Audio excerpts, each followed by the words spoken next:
नमस्कार दोस्तों, स्वागत है आपका Ramos maths classes online channel पर। उम्मीद है आप सब अच्छे होंगे और आपकी तैयारी आज से ठीक 4 दिन बाद जो स्टूडेंट आपका जो सेकंड पेपर है मैथमेटिक्स, जहां से आपकी मेरिट डिसाइड होती है स्टूडेंट, उसकी तैयारी आपकी अच्छे से चल रही होगी। इस वीडियो में स्टूडेंट हम आपको डिस्कस करेंगे बीएससी पार्ट के जो आपके 40 से 45 के लगभग क्वेश्चंस पुटअप होने वाले हैं स्टूडेंट। संस्कृत शिक्षा विभाग में ऑलमोस्ट इतने ही होते हैं। 2022 में 42 आए थे। साफ सुथरा आपकी मार्किंग स्कीम में लिखा हुआ है कि भाई 40 क्वेश्चन पुटअप होंगे, यानी कि 80 मार्क्स के। हो सकता है 40 की जगह 45 आ जाए, 47 आ जाए, लेकिन वो वैसा नहीं होगा, उसकी उम्मीद बहुत कम है। जैसे कि सामान्य शिक्षा विभाग में 80 क्वेश्चन आ गए थे, क्योंकि वहां पर वो मार्किंग स्कीम नहीं दी हुई थी। तो आप अगर अभी भी उसी में चल रहे हैं कि सर ऐसा कुछ हो सकता है, तो उसके चांसेस बहुत कम लग रहे हैं। 40 से 45 क्वेश्चन की आप तैयारी करके चलिए स्टूडेंट। इसमें हम डिस्कस करेंगे इस वीडियो में कि टॉपिक वाइज वो कौन से टॉपिक हैं जिस पर कि आपको फोकस करना है, यानी कि उससे ऑलमोस्ट क्वेश्चन पुटअप होता ही होता है।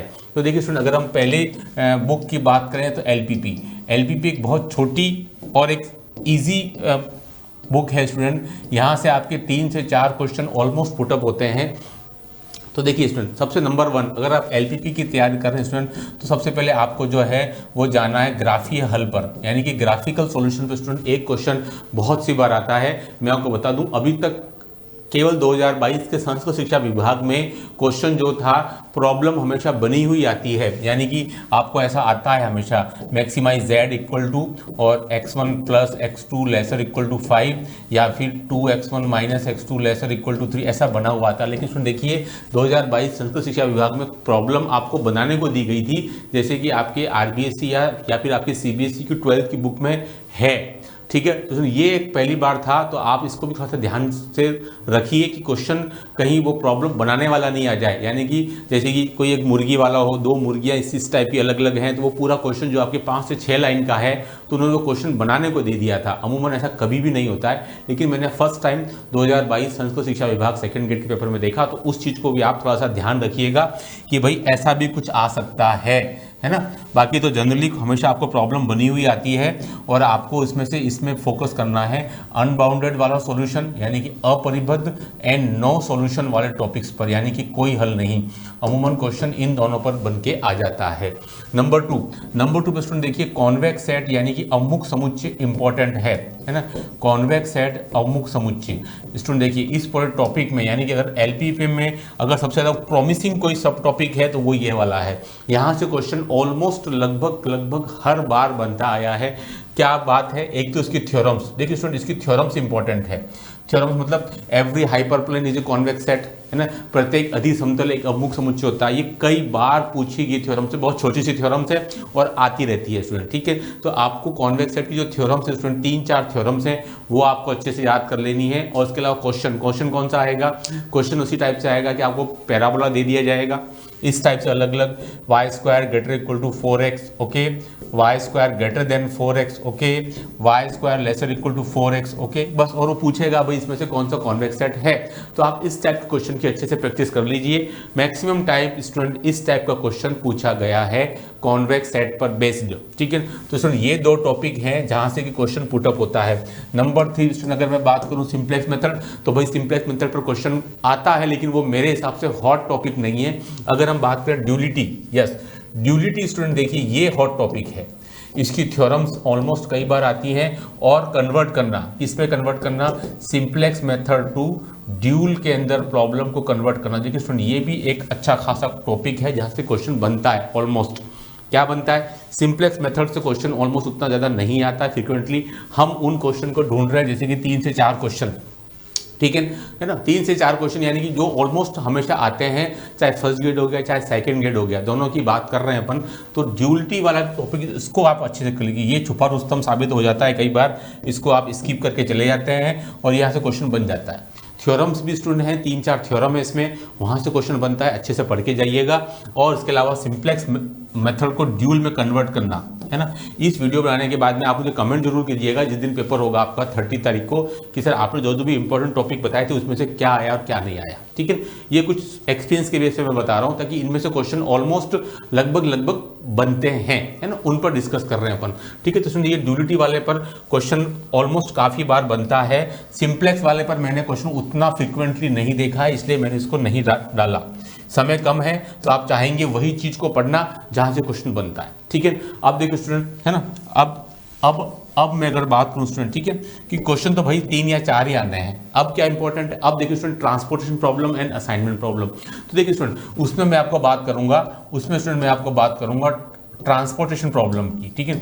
यहाँ से क्वेश्चन आता है हमेशा, है ना, कभी भी इसके मेथड नहीं आते हैं। जो इसके जो 3 मेथड स्टूडेंट जो दिए हुए हैं, आपका वीएम वाला हो गया या आपका पेनल्टी मेथड हो गया स्टूडेंट, ठीक है, वो मेथड नहीं आते हैं। ऐसे कैसे स्टूडेंट, आपका असाइनमेंट प्रॉब्लम में भी आपके हंगेरियन मेथड नहीं पूछा जाता है ना, बहुत कम पूछा जाता है। ऐसी बात नहीं पूछा गया है, लेकिन कम पूछा जाता है कि थोड़ा सा लेंदी क्वेश्चन हो जाता है कि भाई इस व्यक्ति को ये काम असाइन करना, इसको ये काम असाइन करना। आता है प्रॉब्लम, पिछले सालों में आया भी है, लेकिन कम आता है, ठीक है। तो ट्रांसपोर्टेशन प्रॉब्लम में स्टूडेंट क्वेश्चन जो है उसके 3 मेथड नहीं आते हैं। इस पर बेस्ड जो छोटे छोटे जो क्वेश्चन हैं स्टूडेंट, देखिए वो वाले क्वेश्चन ज़्यादा आते हैं ट्रांसपोर्टेशन प्रॉब्लम के अंदर, यानी कि फिजिबल सोल्यूशन हो गया, बेसिक फिजिबल सोल्यूशन हो गया, है ना। ये जो है आपके पास में डीजेनरेसी हो गई, नॉन डीजेनरेसी हो गई, आपके नंबर ऑफ एम्प्टी सेल हो गई। Number of empty cell many times पूछी गई है एग्जाम के अंदर। अरिक्त कोष्टिकाओं की संख्या या रिक्त कोष्टिकाओं की संख्या स्टूडेंट कई बार आया है, तो उनकी आप अच्छे से तैयारी करें, है ना। इन क्वेश्चंस पर अच्छे से फोकस करें, जैसे कि ट्रांसपोर्टेशन प्रॉब्लम के अंदर, है ना। और असाइनमेंट प्रॉब्लम के अंदर क्वेश्चन कभी भी हंगेरियन मेथड बहुत रेयर ऑफ द रेयर पूछा गया है, लेकिन ट्रांसपोर्टेशन कॉस्ट के वो जो 3 मेथड है वो ऑलमोस्ट नहीं के बराबर आए हैं। तो आपको उन मेथड पर नहीं जाना है, उससे जो छोटे छोटे क्वेश्चंस बनते हैं थ्योरम वाइज, है ना, उन पर आपको डिस्कस करना है। तो उसमें देखिए, ये था एलपीपी का number 1 graphical unbounded and no solution. Then convex set में भी थ्योरम से 3-4 उन पर, या आपको 4 एग्जाम्पल दे देगा, उसमें से कौन सा कॉन्वेक्स सेट है या नहीं है उस पर। सिंप्लेक्स पर चांसेस कम लग रहा है। ड्यूलिटी पर क्वेश्चन कई बार आता है, थ्योरम या कन्वर्ट सिंप्लेक्स टू ड्यूल, ठीक है। And then transportation and assignment problem में यही पूछता था हमेशा कि भाई वो जो फेमस सा क्वेश्चन है एक आपके कि भाई इनमें से कौन सा असाइनमेंट प्रॉब्लम से संबंधित नहीं है, कैनिंग हो गया, यूलर हो गया, एक वो वाला क्वेश्चन कई दफ़े पूछा गया है। फिर ट्रांसपोर्टेशन प्रॉब्लम में 3 मेथड है वो ऑलमोस्ट नहीं पूछे जाते हैं। छोटी छोटी चीज़ें जो मैंने आपको बता दिया, feasible solution, basic feasible solution, specially degeneracy non degeneracy important है जहाँ से क्वेश्चन बनता है। एंड उसके बाद में रिक्त और अरिक्त कोष्टिकाओं की संख्या इंपॉर्टेंट है। एलपीपी खत्म, 3 से 4 क्वेश्चन आने की संभावना बनती है स्टूडेंट, ठीक है, आपके एलपीपी से, है ना। देखिए क्या आता है फाइनली पेपर से पता चलेगा। नंबर 2, ठीक है, नंबर 2 हम बात करें स्टूडेंट डिफरेंशियल इक्वेशन, ठीक है। थोड़ा एक लंबा सा टॉपिक हो जाता है डिफरेंशियल इक्वेशन स्टूडेंट। क्वेश्चन की संख्या वही 4 से 5, इसको मैं एक क्वेश्चन एक्स्ट्रा दूंगा, 4 से 5 क्वेश्चन, है ना। एलपीपी 3 से 4, डिफरेंशियल इक्वेशन 4 से 5, ठीक है। देखिए अब इसमें स्टूडेंट क्या होता है, इसके जो सिलेबस में स्टूडेंट 2 जो क्वेश्चन है, अगर हम बात करें 5 क्वेश्चन स्टूडेंट आते हैं तो 2 क्वेश्चन स्टूडेंट आपके 12th लेवल के हैं इसमें, है ना। 2 क्वेश्चन स्टूडेंट इसमें जो है आपके 12th लेवल के आते हैं। एक तो आता है स्टूडेंट ये वाला लीनियर डिफरेंशियल इक्वेशन वाला, dy/dx + py = q, है ना। और नंबर 2 स्टूडेंट है इसी टाइप का बर्नौली, है ना। तो इन दोनों में से एक क्वेश्चन कई बार आने की संभावना होती है, इन दोनों में से एक क्वेश्चन। तो आप लास्ट टाइम पर क्या पढ़े भाई 12th में से, बहुत लंबा चौड़ा है, होमोजीनियस भी आ रहा है उसके अंदर, और उसके अंदर सेपरेशन ऑफ वेरिएबल भी आ रहा है। उसके अलावा आपके पास में इस टाइप का आ रहा है, लीनियर डिफरेंशियल इक्वेशन आ रहा है, बर्नौली आ रहा है। तो मैं आपको बोलूँगा इन 2 को आप अच्छे से पढ़ लें, संभावना काफ़ी हद तक होती है कि इन 2 में से एक आ जाए और उस एक में भी बर्नौली पर आ जाए, है ना। ये अमूमन ज़्यादातर ऐसा होता है, कई बार क्वेश्चन पुटअप होता है तो इन दोनों में से एक पे आ जाता है बर्नौली 12th लेवल में, ठीक है। अब स्टूडेंट देखिए, अब अगर हम बात करें कि भाई साहब बीएससी पार्ट में क्या क्या आता है, तो देखिए स्टूडेंट बीएससी पार्ट में नंबर 1 मेरे लिए क्लेरेट है, क्लेरेट वाला क्वेश्चन, यानी कौन सा dy/dx =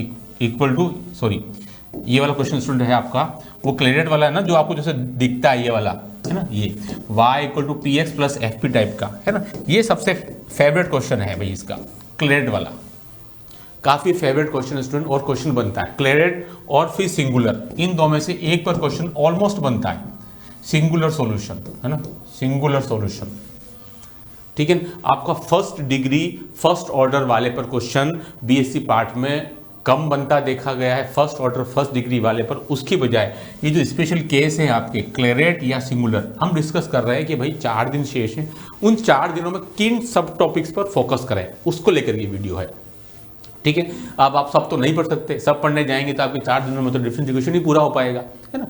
तो वीडियो बनाने का उद्देश्य इतना भर है कि आपको टॉपिक्स बता दें कौन कौन से क्वेश्चन फ्रीक्वेंटली क्वेश्चन आते हैं ऑलमोस्ट, है ना, इस वजह से डिस्कस कर रहे हैं अपन। तो क्लेरेट पे क्वेश्चन बनता है, सिंगुलर सोल्यूशन में क्वेश्चन बनता है डिफरेंशियल इक्वेशन के अंदर। फिर देखिए स्टूडेंट क्वेश्चन कहाँ से बनता है, उसके बाद क्वेश्चन बनता है आपका, क्वेश्चन बनता है स्टूडेंट इसमें आपका कांस्टेंट कोफिशिएंट, है ना। क्वेश्चन बनता है स्टूडेंट इसमें आपका कांस्टेंट कोफिशिएंट पर, यानी कि ये वाला क्वेश्चन, ठीक है, d2 + 5 dy + 3y = आपका e⁻x, इस टाइप का। इसमें जो आपके 4 से 5 टाइप है उन पर e⁻x हो गया, आपका पॉलिनोमियल हो गया, sin x cos x वाला हो गया, इवन tan x वाला भी हो गया, इस पर क्वेश्चन बनता है। या फिर इसी का जो छोटा भाई है स्टूडेंट वो है आपका होमोजीनियस वाला, ऐसा, है ना। इन दोनों पर एक क्वेश्चन ऑलमोस्ट बन जाता है। तो आप इसकी अच्छे से प्रैक्टिस कर लीजिए, CF और PI निकालने वाली इस टाइप की। ये होमोजीनियस वाला हो गया और ये आपके कांस्टेंट कोफिशिएंट हो गया, ठीक है। तो इस टाइप की आप प्रैक्टिस कर लीजिए। यहां से भी आपका 1 से 2 क्वेश्चन बनता है, ऐसा नहीं बोलूंगा एक क्वेश्चन, कई बार 2 क्वेश्चन भी बनते देखे गए हैं, 2 क्वेश्चन भी बनते देखे गए स्टूडेंट। ये दोनों ही इंपॉर्टेंट हैं, ये दोनों ही इंपॉर्टेंट हैं, दोनों की प्रैक्टिस करके जाएंगे। दोनों ऑलमोस्ट सेम है, यहाँ केवल आपको z = log x कन्वर्ट करना है तो कांस्टेंट वाले में कन्वर्ट हो जाएगा, फिर पूरा प्रोसेस ऑलमोस्ट सेम है, ठीक है। तो आप इसकी तैयारी कर सकते हैं अच्छे से, कांस्टेंट कोफिशिएंट और फिर ये होमोजीनियस, ठीक है। और उसके बाद देखिए स्टूडेंट कौन सा है, उसके बाद कौन सा वाला, उसके बाद जो इंपॉर्टेंट है स्टूडेंट, है ना, आपका सेकेंड ऑर्डर वाला। सेकेंड ऑर्डर वाले में स्टूडेंट आपके जो CF बनते हैं ना, CF में जो आपका एक केस बनता है, एक केस वो ये वाला, है ना। आपको केवल बस ये टेबल याद कर लेनी है भाई, ये केवल टेबल याद कर लीजिए, ठीक है। तो जो आपके 5 केस बन रहे हैं, है ना, ये वाले y = e⁻x बनता है, e⁻−x बनता है, y = x बनता है, ये वाले 5 केस की बात कर रहा हूँ। उन 5 केस को आप अच्छे से याद कर लीजिए, क्योंकि इसका PI निकालने का तो लेंथी बहुत पड़ता है ना। तो ऑलमोस्ट PI निकालने का तो आता है, तब भी बहुत लेंथी क्वेश्चन होता है, कभी कभी पूछा जाता है। बाकी आप ये वाला पार्ट सेकेंड ऑर्डर, है ना, सेकेंड ऑर्डर मैक्सिमम डिग्री, उसको आप अच्छे से तैयार कर सकते हैं। और इसके साथ में देखिए स्टूडेंट, इसके साथ में एक और इम्पोर्टेंट टॉपिक्स है क्वेश्चन, ये वाले क्वेश्चन, है ना, dx dy और ये dz, इस टाइप का भी क्वेश्चन कई बार पूछा जाता है, तो ये भी एक इंपॉर्टेंट है आपका, है ना। इस पैटर्न के क्वेश्चन को भी आप मान के चलिए, एक क्वेश्चन यहाँ से बहुत सी बार आता है, एक क्वेश्चन यहाँ से कांस्टेंट वाले से एक आध, एक क्लेरेट से 3 और एक का 12th वाले से, और एक तो बचता है स्टूडेंट, वो मैंने आपको कहा है 1 + p + q, उस पैटर्न से क्वेश्चन बन सकता है, ठीक है। तो स्टूडेंट देखिए ये था पूरा 4 से 5 क्वेश्चन का पूरा एक पैटर्न, जहां से क्वेश्चन ऑलमोस्ट बन जाता है, ठीक है। देखिए स्टूडेंट अब हम बात करते हैं नेक्स्ट, अब हम बात करते हैं स्टूडेंट आपका statics and dynamics, third topic, है ना, static and dynamic third topic, है ना। कि भाई साहब इसमें क्या पढ़ें, इसमें तो सारी सबसे बड़ी समस्या ये है कि क्वेश्चन इतने लेंदी हैं कि इसमें से क्या छोड़े और क्या पढ़ें, ठीक है। तो देखिए स्टूडेंट सबसे पहले अगर मैं बात करता हूँ स्टैटिक की, है ना, तो देखिए स्टूडेंट स्टैटिक की अगर आप बात करते हो तो आपको वो 12 इंपॉर्टेंट रिलेशन याद कर लेने हैं। 12 इंपॉर्टेंट रिलेशन, कौन से रिलेशन भाई साहब, आपके अंतः केंद्र, परिकेंद्र, लंब केंद्र और केंद्रक वाले, कौन कौन से, लामी थ्योरम के जो 4 हैं, पैरेलल फोर्सेस के जो 4 हैं, और 4 आपके मोमेंटम के हैं। टोटल स्टूडेंट आपके 12 जो रिलेशन है ना, उनमें से बहुत सी बार एक एक नहीं 2-2 क्वेश्चन भी देखा गया है, और आप उसको अच्छे से याद कर लें, क्योंकि वहाँ अगर आप उसको प्रूफ करेंगे या निकालने जाएंगे तो समय लगेगा, ठीक है। वो जो 12 रिलेशन मैंने बताए आपको, है ना, आपको समझ में आ गया होगा। लामी थ्योरम के 4 रिलेशन हैं, 4 क्वेश्चन आपके बनते हैं पैरेलल फोर्सेस के, और 4 क्वेश्चन बनते हैं आपके मोमेंट यानी कि आपके आघूर्ण के। उन चारों पर, और चारों कौन से वाले केस हैं कि भाई साहब हमको फोर्स लगा रहे हैं, हम कोई फोर्स लगा रहे हैं ऐसे ऊपर पैरेलल फोर्सेस वाला, ठीक है। तो फिर वो अंतः केंद्र, लंब केंद्र, परिकेंद्र, केंद्रक, इन चारों, ऑर्थो सेंटर, इन सेंटर, सेंट्रोइड, और आपका एक साथ कोई बाकी रह गया इसमें से, वो चारों पर क्वेश्चन बनते, टोटल 12 हैं। 12 को अच्छी से रट लो, एक क्वेश्चन आने की संभावना काफ़ी हद तक बढ़ जाती है। किसमें बात करें स्टूडेंट, हम स्टैटिक्स के अंदर, ठीक है। तो स्टैटिक्स में स्टूडेंट देखिए वो इंपॉर्टेंट है, क्योंकि दोनों मिलाकर के आपके फिर वही 4 से 5 क्वेश्चन ही आ सकते हैं, क्योंकि टोटल आने ही 40 से आपके 45 के लगभग हैं, है ना। तो इन पर विषय ध्यान देना है। और नंबर 2 क्वेश्चन देखिए प्रोजेक्टाइल, मैं सीधा आपको प्रोजेक्टाइल पे ले जाऊंगा। प्रोजेक्टाइल पर क्वेश्चन कई बार बनता है, ठीक है। तो यहाँ से आप सीधा वहाँ जा सकते हैं कि समय आपके पास में ज़्यादा नहीं है, प्रोजेक्टाइल पे क्वेश्चन स्टूडेंट बनता है, प्रोजेक्टाइल को आप अच्छे से याद कर लें, प्रोजेक्टाइल पे क्वेश्चन बनता है, उसकी आप अच्छे से तैयारी कर लें स्टूडेंट, क्वेश्चन आपको मिलता है। इसमें भी इंपॉर्टेंट अल्फा वाला है ना, अल्फा वाला क्वेश्चन कई बार प्रोजेक्टाइल के अंदर देखा गया स्टूडेंट कि आप अच्छे से तैयारी करते हो। स्टैटिक्स में वो जो 12 रिलेशन है एंड प्रोजेक्टाइल है मेरे ख्याल से, ठीक है, ये इनको आप अच्छे से फोकस कर सकते हैं। अब बात करते हैं स्टूडेंट देखिए डायनेमिक्स की, अब बात करते हैं स्टूडेंट देखिए डायनेमिक्स की, है ना। अब अगर मैं बात करूँ स्टूडेंट देखिए डायनेमिक्स में क्या इंपॉर्टेंट है, तो स्टूडेंट डायनेमिक्स में सबसे पहले इंपॉर्टेंट है आपका वो 4 आपके फोर्सेस, सॉरी आपकी जो एक्सीलरेशन है और आपकी जो वेलोसिटीज़ हैं, है ना, स्पर्शिकी त्वरण हो गया, अभिलंबिक त्वरण हो गया, उसके बाद में आपके अभिलंबिक वेग हो गया, अभिलंबिक त्वरण हो गया स्टूडेंट। देखिए वो सबसे इंपॉर्टेंट है आपकी ट्रांसवर्स वेलोसिटी और आपके रेक्टेंगुलर वेलोसिटी, ठीक है, वो वाले जो 4 आपके दिए हुए हैं, मुझे उनके भी नाम अच्छे से ध्यान में नहीं आ रहे हैं, लेकिन 4 जो हैं आपके डायनेमिक्स के अंदर, उन पर क्वेश्चन आते हैं वेग पर और त्वरण पर आधारित, है ना। स्पर्शिकी त्वरण, अभिलंबिक त्वरण, स्पर्शिकी वेग, अभिलंबिक वेग, ठीक है, ये हो गए, ये तो हो गए इनके 4, और फिर 4 और है स्टूडेंट, ठीक है। इसके अलावा आपको कोणीय वेग पर भी क्वेश्चन इसमें बनता है ना। तो आपको इन पर क्वेश्चन कैसे बनता है, आपको कोई भी वो एक आपको एक रिलेशन दे देगा, फिर पूछेगा इसके कण के पथ का समीकरण बताइए, है ना, कण के पथ का समीकरण बताइए, वैसा क्वेश्चन आ जाता है कई बार, है ना। तो वो आप इन 4 को अच्छे से याद कर लें, है ना, इन पर आधारित वेग और त्वरण, और छोटे मोटे जो एग्जाम्पल हैं, है ना, वो आप नवकार प्रकाशन के एग्जाम्पल कर लें। अगर आप अनसोल्ड, तब शायद अभी इतना समय भी नहीं है कि आप कर पाएंगे, आप अच्छे से एग्जाम्पल कर लें तो ये आपका काम हो पाएगा, ठीक है। अब देखिए स्टूडेंट इसमें आपके और क्या बचता है ना, इसमें आपकी स्टाइनेमिक्स में, है ना। देखिए स्टूडेंट डायनेमिक्स में आपके फिर आपके डायनेमिक्स में आ जाता है इन सब के बाद में, है ना, डायनेमिक्स में स्टूडेंट देखिए इन सब के बाद में आपके पास में आ जाएगा जो आपका जो सिंपल हार्मोनिक मोशन वाला है ना, वहाँ से भी क्वेश्चन आ जाते हैं। आपके न्यूटन्स लॉ वाले भी क्वेश्चन कभी एक बार पूछ ले जाते हैं, लेकिन अगर मैं बात करूँ 4 से 5 क्वेश्चन की, तो जो मैंने आपको बातें बताई हैं उनमें ऑलमोस्ट काफ़ी सारे क्वेश्चन 4 से 5 क्वेश्चन आपके आ जाएगा। एक आध क्वेश्चन कई बार आपके न्यूटन्स लॉ पर बेस्ड क्वेश्चन कभी आता है, कभी नहीं आता है, लेकिन हाँ हार्मोनिक मोशन वाले पर क्वेश्चन आपके जो है वो पूछा जाता रहा है, उसको आप अच्छे से तैयार कर लेंगे, क्वेश्चन आपको स्टूडेंट मोस्टली मिल जाएगा, ठीक है। अब देखिए स्टूडेंट नेक्स्ट अगर हम बात करें कॉम्प्लेक्स एनालिसिस, ये वो टॉपिक है जो पहले फर्स्ट गेट में आता था और उसके बाद अभी ये टॉपिक जो है आपको जोड़ा गया है लास्ट टाइम, ठीक है। स्टूडेंट देखिए इसमें नंबर 1 आपका एनआरटी फंक्शन है, वहां से क्वेश्चन आपका बनता है, एनआरटी फंक्शन से क्वेश्चन आपका बन जाता है ना, ठीक है। इसमें आपको CR इक्वेशंस यानी कि ux equal to v y और uy equal to minus v x, इस पर अच्छे से फोकस कर लें। इसके अलावा इसका जो पोलर फॉर्म है उस पर भी क्वेश्चन बनता है। तो आप एनआरटी फंक्शन पूरा अच्छे से कर लें, आपको कॉम्प्लेक्स एनालिसिस क्वेश्चन कितनी बनने की संभावना है, 3 से 4, 5 की तो चांसेस बहुत कम लग रहे हैं, 3 से 4 क्वेश्चन आ सकते हैं। एनआरटी फंक्शन आप अच्छे से कर लें। इसके बाद नंबर 2 में जो स्टूडेंट है मेरे ख्याल से वो है आपका ट्रांसफॉर्मेशन, है ना।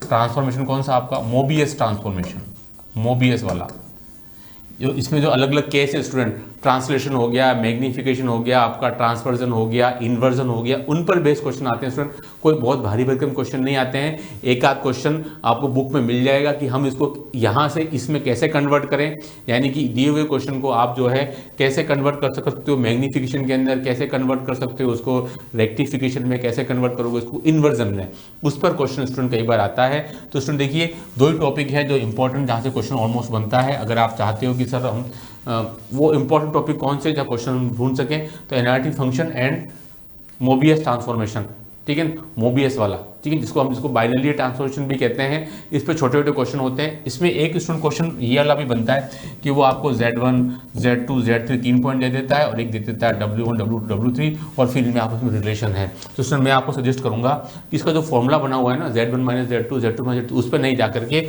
आप ऑप्शन के थ्रू इस टॉपिक को सोल्व कीजिए, बजाय इसके कि उस फॉर्मूले के तहत। ये फॉर्मूला आपको दिया हुआ है, इसमें क्या चाहता है वो सारी वैल्यूज आपसे चाहता है कि आप पुट करो, इसमें समय लगता है। तो ये वाला क्वेश्चन भी स्टूडेंट एक हॉट क्वेश्चन है और पूछा जाता रहता है, ठीक है।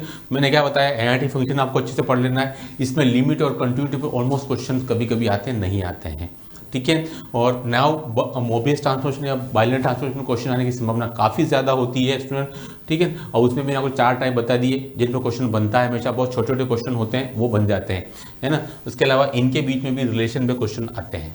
तो देखिए आज की वीडियो में डिस्कस किया 4 टॉपिक्स के ऊपर, डिफरेंशियल इक्वेशन हो गया आपका, कॉम्प्लेक्स हो गया आपका, एलपीपी हो गया आपके, और आपको स्टैटिक डायनामिक्स हो गया। अब नेक्स्ट में हम कल में जो टॉपिक्स बाकी रह गए उन पर डिस्कस करेंगे। आई होप कि ये आपके लास्ट टाइम पर प्रैक्टिस में मददगार साबित होंगे। इस वीडियो में इतना ही। Do like subscribe channel. Okay, thanks, धन्यवाद।